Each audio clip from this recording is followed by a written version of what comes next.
Hello, നമസ്കാരം. രോഗാതുരതയുടെ പിടിയിലാണ് മലയാളി. എപ്പോഴും നമ്മുടെ വാർത്തകളിൽ തിരയുന്നത് നാട്ടിൽ നമ്മുടെ സഹജീവികൾ പലരുടെയും രോഗവിവരങ്ങളെപ്പറ്റിയും അവരുടെ ചികിത്സാ രീതികളെപ്പറ്റിയും ഒറ്റമൂലി ചികിത്സകളെപ്പറ്റിയും ഒക്കെയാണ്. യൂട്യൂബ് വൈദ്യന്മാർ നാട്ടിൽ വളരെ ഷെയറും ലൈക്കുമൊക്കെ ആയിട്ട് പ്രചാരമേകുന്ന ഒരു കാലം കൂടിയാണിത്. രോഗങ്ങളെപ്പറ്റി പറയുമ്പോൾ അതിൻ്റെ ഒറിജിൻ രീതികളെപ്പറ്റി അതിനെ അടിസ്ഥാനമാക്കി അതിനെ പല രീതിയിൽ വർഗീകരിക്കപ്പെട്ടിട്ടുണ്ട്. വളരെ ബ്രോഡായി പറഞ്ഞാൽ communicable disease and non communicable disease, പകർച്ചവ്യാധി സ്വഭാവമുള്ള രോഗങ്ങളും പകർച്ചവ്യാധി സ്വഭാവമില്ലാത്ത രോഗങ്ങളും. പകർച്ചവ്യാധി സ്വഭാവമില്ലാത്ത രോഗങ്ങളെ ഒരു പരിധിവരെ നമുക്ക് ജീവിതശൈലി രോഗങ്ങൾ എന്നും പറയാം. ഇപ്പോൾ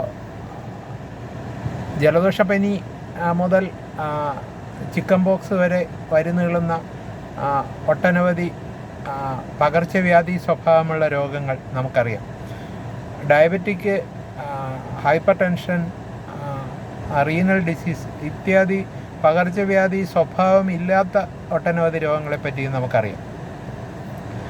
അത് രോഗങ്ങളുടെ പകർച്ച രീതിയെ അടിസ്ഥാനമാക്കിയുള്ള വർഗീകരണം. ഇനി കാലാവസ്ഥയുമായി ബന്ധപ്പെടുത്തി രോഗങ്ങളെ വർഗീകരിക്കപ്പെട്ടിട്ടുണ്ട്. അത് ശൈത്യകാല രോഗങ്ങൾ, ഉഷ്ണകാല രോഗങ്ങൾ, വേനൽക്കാല രോഗങ്ങൾ, മഴക്കാല രോഗങ്ങൾ. ഇനി ഇതിനിടയ്ക്കുള്ള ആ ഒരു ട്രാൻസിഷണൽ സ്റ്റേജ്, വേനലിൽ നിന്ന് മഴയിലോട്ട് പോകുമ്പോഴും മഴയിൽ നിന്ന് വേനലിലോട്ട് പോകുമ്പോഴും മഞ്ഞിലോട്ട് പോകുമ്പോഴുമൊക്കെ ഉള്ള ആ ഒരു ഇൻട്രീം പീരീഡിൽ വരുന്ന രോഗങ്ങൾ. ഇങ്ങനെ സീസണലായിട്ട് രോഗങ്ങളെ വർഗീകരിക്കപ്പെട്ടിട്ടുണ്ട്. പിന്നെ അത് എയർ ബോൺ ഡിസീസസ്, കാറ്റ് വഴി പകരുന്ന രോഗങ്ങൾ, വാട്ടർ ബോൺ ഡിസീസസ്, പിന്നെ പേഴ്സണൽ കോണ്ടാക്ട്സ് വഴി പകരുന്ന രോഗങ്ങൾ ഇത്യാദി രോഗങ്ങളും നമ്മുടെ നാട്ടിൽ പ്രബലമാണ്. ഇനി സൂണോട്ടിക് ഡിസീസ് എന്ന് പറയുന്ന ഒരു വിഭാഗം രോഗങ്ങളുണ്ട്. വെക്ടർ ഡിസീസ് എന്ന് പറയുന്ന ഒരു വിഭാഗം രോഗങ്ങളുണ്ട്. അതായത് ഈ കൊതുകുജന്യ രോഗങ്ങൾ, ഈ പേൻ വഴി ഉണ്ടാകുന്ന, ബോഡി ലവ്സ് വഴി ഉണ്ടാകുന്ന, ബെഡ് ബഗ് വഴി ഉണ്ടാകുന്ന രോഗങ്ങൾ, ഇങ്ങനെ പടരുന്ന രോഗങ്ങൾ. ഇനി സൂണോട്ടിക് ഡിസീസ് മൃഗങ്ങളിൽ നിന്ന് മനുഷ്യരിലേക്ക് പകരുന്ന രോഗങ്ങൾ. അങ്ങനെ പല രീതിയിൽ രോഗങ്ങളെ വർഗീകരിക്കപ്പെട്ടിട്ടുണ്ട്. അപ്പോൾ പറഞ്ഞു വരുന്നത് ഇതൊന്നുമല്ല. നമ്മൾ ഇപ്പോൾ IAS പ്രിലിമിനറിക്കുള്ള കോച്ചിങ് ക്ലാസ്സോ അല്ലെങ്കിൽ ഒരു ജന്തുശാസ്ത്ര വിദ്യാർത്ഥിയുടെ വൈവയ്ക്കുള്ള പ്രിപ്പറേഷനോ ഒന്നുമല്ല നമുക്കിപ്പോൾ ഇവിടെ അതിജീവിക്കണം. ആ അതിജീവിക്കുന്നതിനുള്ള ചില അടിസ്ഥാന കാര്യങ്ങളെപ്പറ്റി പറയാനാണ് ആമുഖമായി ഇത്രയും പറഞ്ഞത്. കാട് കയറിയെങ്കിൽ ക്ഷമിക്കുക. നമ്മുടെ എല്ലാവരുടെയും ഒരു രീതി എന്താണെന്ന് വെച്ചാൽ, നമ്മൾ ശുദ്ധമായ വെള്ളം കുടിക്കാൻ ശ്രദ്ധിക്കാറുണ്ട്. പക്ഷേ കൈ കഴുകുന്നതിനോ വാ കഴുകുന്നതിനോ പാത്രം കഴുകുന്നതിനോ ശുദ്ധമായ വെള്ളം ഉപയോഗിക്കാറില്ല. അത് എപ്പോഴും കണ്ടാമിനേറ്റഡ് ആയിട്ടുള്ള വെള്ളമായിരിക്കും ഈ കാര്യങ്ങൾക്ക് ഉപയോഗിക്കുന്നത്. അതുവഴി ഒട്ടനവധി വിനാശങ്ങൾ, വൈതരണികൾ നമ്മുടെ ആരോഗ്യ മേഖലയിൽ ഉണ്ടാകാറുണ്ട് എന്നുള്ളതാണ് പരമാർത്ഥം. ഒരുപക്ഷെ ഈച്ച പരത്തുന്ന ടൈഫോയിഡിനെ പറ്റിയോ കോളറെ പറ്റിയോ മറ്റ് വയറിളക്ക രോഗങ്ങളെ പറ്റിയോ ഛർദി അതിസാരത്തെ പറ്റിയോ ഒക്കെ നമുക്ക് അവബോധം ഉണ്ടാകും.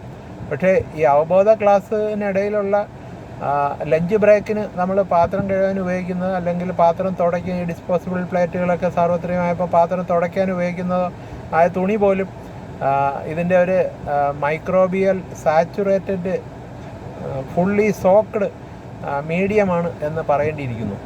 ഇതുവഴി നമുക്ക് ഒട്ടനവധി രോഗങ്ങളുണ്ടാവും. അതുകൊണ്ട് കഴിവതും പാത്രം ഭക്ഷണം വിളമ്പുന്നതിന് മുമ്പ് കഴുകുന്നുണ്ടെങ്കിൽ അത് ശുദ്ധമായ വെള്ളത്തിൽ കഴുകാൻ ശ്രമിക്കുക. അതുപോലെ തന്നെ സ്റ്റെറിലൈസ് ചെയ്ത ഒരു തുണി കൊണ്ട്, അതിപ്പോൾ സ്റ്റെറിലൈസറൊന്നും വേണമെന്നില്ല, നമ്മളിപ്പോൾ ചൂട് വെള്ളത്തിൽ നന്നായിട്ട് മുക്കി പിഴിഞ്ഞ് എടുത്ത വൃത്തിയുള്ള ഒരു തുണി കൊണ്ടെങ്കിലും ഈ പാത്രം ഭക്ഷണം വിളമ്പുന്നതിന് മുമ്പ് തുടയ്ക്കാനും കൂടി ശ്രദ്ധിക്കുക.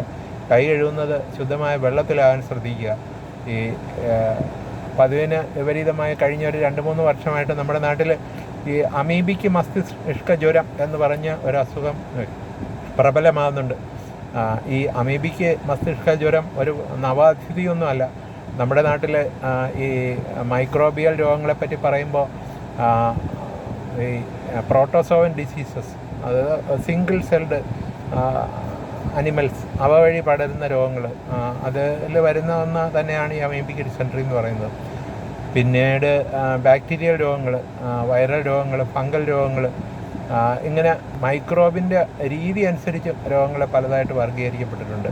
അതിൽ ഈ പ്രോട്ടോസോവൻ ഡിസീസിൽ വരുന്ന ഒരു സംഭവമായിട്ട് ഈ അമീബിക് മസ്തിഷ്ക ജ്വരത്തിനെയും വളരെ ഉപരിപ്ലവമായിട്ട് പറയാം. കൂടുതൽ പറയുമ്പോൾ അതിൻ്റെ ഘടനാപരമായ വ്യതിയാനങ്ങൾ അതിന് ഉണ്ട് എന്നുള്ള മറ്റൊരു കാര്യം. അപ്പോൾ ഒരു പരിധിവരെ ഇത് പണ്ടും ഇവിടെ ഉണ്ട്, പക്ഷേ നമ്മളാരും അത് തിരിച്ചറിയാതെ പോയി എന്നുള്ളതാണ് പരമാർത്ഥം. അപ്പോൾ ഈ പൊതുവിൽ ഇത്തരം അമീബകൾ, പ്രോട്ടോസോവൻസ് ഒക്കെ മൾട്ടിപ്ലൈ ചെയ്യുന്നത് വെജിറ്റബിൾ ഡെബ്രിസ് ചീഞ്ഞടിയുന്ന സ്ഥലങ്ങളാണ്. അപ്പോൾ വെയിലടിക്കാതെയും വെജിറ്റബിൾ ഡെബ്രിസ് ഒരുപാട് ചീഞ്ഞടിയുകയും ഒക്കെ ചെയ്യുന്ന നമ്മുടെ ജലാശയങ്ങൾ, അവയിൽ പൊള്യൂട്ടഡ് കണ്ടാമിനേറ്റ് എക്കോളജി ഇത്തരം മൈക്രോബിൻ്റെ പ്രജനനത്തിന് വളരെ ഉപകാരപ്രദമാണ്. അപ്പോൾ നമ്മൾ പലപ്പോഴും ഈ വെള്ളം വില കൊടുത്ത് വാങ്ങുമ്പോൾ ഈ പാത്രം കഴുകാനും ഇതിനൊക്കെ ടാങ്കറിൽ വെള്ളം കൊണ്ടുവരാണെങ്കിൽ അതിൻ്റെ റിസോഴ്സ് എവിടെയാണെന്നൂടെ നമ്മൾ തിരയാൻ ശ്രമിക്കണം. ഇത്തരം വലിയ കാര്യങ്ങളെപ്പറ്റി നമ്മൾ പറയുമ്പോൾ തന്നെ നമ്മുടെ ചെറിയ ഒരു സംഭവം കൂടിയുണ്ട്. നമ്മുടെ ചെറിയ ചായക്കടകളിലും വീടുകളിലുമൊക്കെ തന്നെ നമ്മൾ ഈ പാത്രം കഴുകാനും കൈ കഴുകാനും ഒക്കെ വെള്ളം നിറച്ച് വയ്ക്കുന്ന വലിയ ടബുകൾ, അത് ദിവസവും കഴുകി വൃത്തിയാക്കി കമിഴ്ത്തി വയ്ക്കാൻ രാത്രി നമ്മൾ ശ്രദ്ധിക്കാറില്ല. അതിൽ കുറച്ച് വെള്ളം അവശേഷിക്കും. അത് ചിലപ്പോൾ എലിയോ പാറ്റയോ ഒക്കെ അതിൽ രാത്രി ഇറങ്ങി നീന്തി തുടിച്ച് കരക്കയറി പോയെന്നിരിക്കും. അതിൽ നമ്മൾ വീണ്ടും രാവിലെ റീഫിൽ ചെയ്ത് വയ്ക്കും. ഇത് ആഴ്ചകളോ മാസങ്ങളോ ഈ പരിപാടി തുടർന്നുകൊണ്ടിരിക്കും. അപ്പോഴും നമ്മൾ വളരെ ഗുരുതരമായ ഒരു ത്രെട്ടിന് വിധേയമാവുകയാണ് എന്ന് അറിയണം. അപ്പോൾ ഈ ചെറിയ കാര്യങ്ങൾ ശ്രദ്ധിച്ചാൽ വലിയ ആശുപത്രി ബില്ലുകളിൽ നിന്നൊക്കെ നമുക്ക് ഒഴിവാകാം. ഏവരും ശ്രദ്ധിക്കുമല്ലോ.